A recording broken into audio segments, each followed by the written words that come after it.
In Haiti, within the framework of an art exhibition, universal themes have always had the right to be voiced. For, without question, thought is mankind's most precious gift. But what about freedom? Years ago, Haiti was built in the name of freedom to the cry of live free or die. Yet, today this little world of Haiti is still a crying infant, a youthful nation of people living in unacceptable, inhuman conditions, a nation of people crying out for a life which resembles more closely its ideal of peace and progress.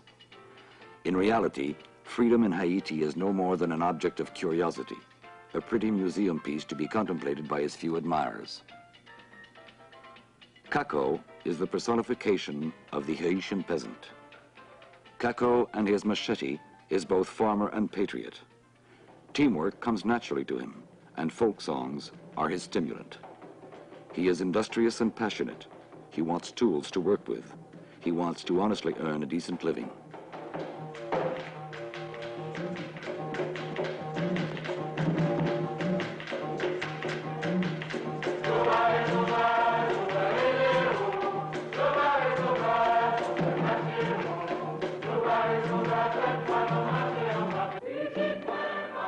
Some unknown taboo has made him march to the beat of the drum, his arms upraised, his machete drawn, and cry, "Vivat!"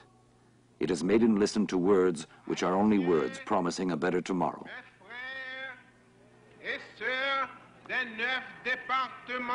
Haitians, my brothers and sisters of our 9 geographic departments. Not long ago, my dear friends, you gathered here in our capital city to hear my answer before the Legislative Assembly to your sovereign and solemn decision which you expressed when it was your turn to speak to re-establish national representation. You have shown by your vote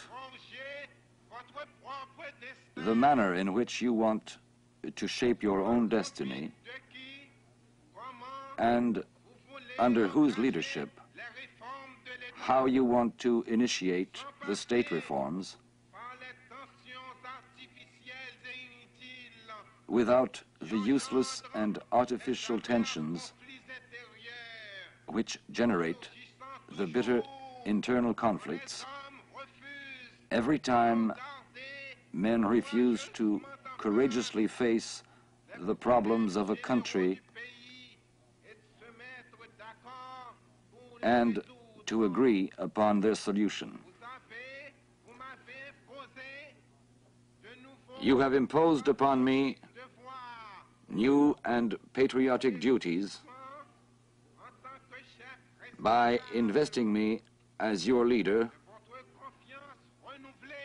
with your renewed trust in the essential and transcendent value of the acts and solutions set forth in your revolution of September 22nd, 1957.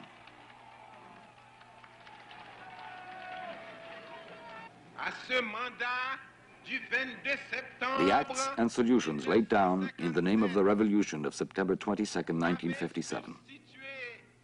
The Constitution is abolished. The 2-chambered House of Representatives becomes single-chambered. The army is reviewed and reduced to almost nothing. It is dominated by the Presidential Guard, which is controlled by the personal militia of the President of the Republic. Civil servants, more often than not, are secret agents of the government. The right to strike is declared illegal. The Association of Students, which is backed by the Catholic hierarchy, is dissolved because of its threat to go on strike. A student must become a mercenary of the state in order to register at the University of Haiti. The Archbishop of Au Prince is exiled along with many members of his episcopal palace. The auxiliary bishop, his successor, writes a letter to the Catholic daily paper La Phalange, asking that the government lift the sanctions against the students. Consequently, he is exiled and the paper shut down. A third prelate, who has been expelled, finds asylum with the Apostolic Nunciature, the residence of the representative of Rome.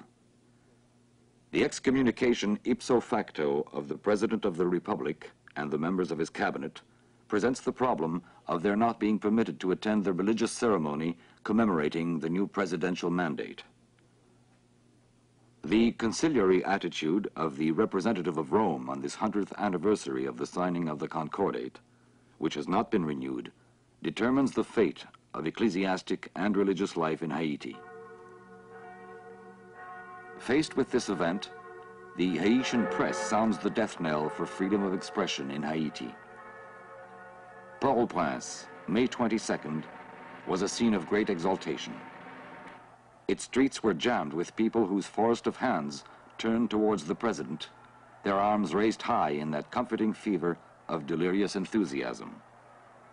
It was true testimony to the president of the profound attachment and faithfulness the common people feel towards the head of the nation. The foreign press gives a most sensational rendering of the situation. Haiti, the charm of misery. The militant peasant abandons his farm, lives by his wits alone, and plays the wandering knight, a decadent adventure, verging on the burlesque. Haiti, a regime of terrorism, the future of which is uncertain. Haiti, an island of hell in the Caribbean paradise.